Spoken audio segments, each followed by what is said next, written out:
Welcome to the Fergus Quick Setup Guide. In this video, we'll walk you through the essential settings you need to complete to get Fergus up and running smoothly. While this covers just the basics, we recommend exploring all the settings later to unlock Fergus's full potential. Check out our help guides for more in-depth walkthroughs.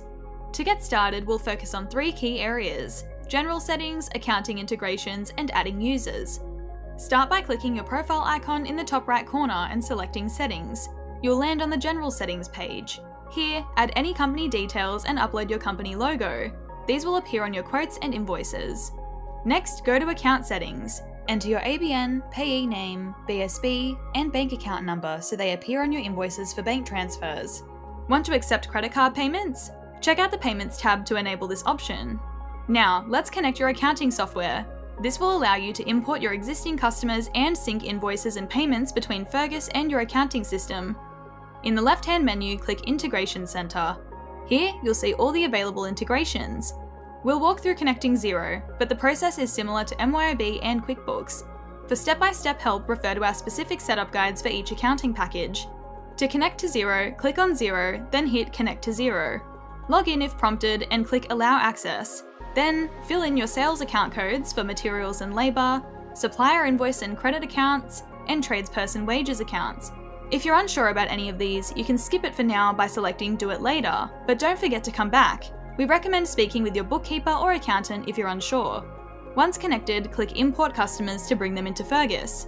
While you're here, we recommend scrolling through our other integrations. You might find tools that are a great fit for your business. We also recommend enabling the generic PDF invoice reader to streamline supplier invoice entry. Check out our guide to set that up. To manage your team, click Users in the left-hand menu. Here, you can add new users, edit existing users, and disable users. Start by editing the main user account, typically the account owner, likely yourself. Click on the user's name and head to the Employee Pay tab to enter your pay rate, being your cost to the business, and charge-out rate, being what you'll bill clients for hourly. To add more users, click Add New User in the top right corner. Select the user type. This determines what they can access. For example, full users get complete access, while other types have limited access to financials and invoicing. Then assign a permission profile like tradesperson or admin. You can customize these profiles anytime in the Permissions tab to adjust each user's access according to your business needs. Fill in the user's contact details and set their pay and charge-out rates. You can invite them right away or uncheck the invite user boxes to hold off. Just note, if you haven't entered a phone number, SMS invites won't work. And that's it, you've completed the basic setup in Fergus. You're now ready to start using Fergus with your team. We encourage you to explore the rest of the settings to tailor Fergus to your business needs.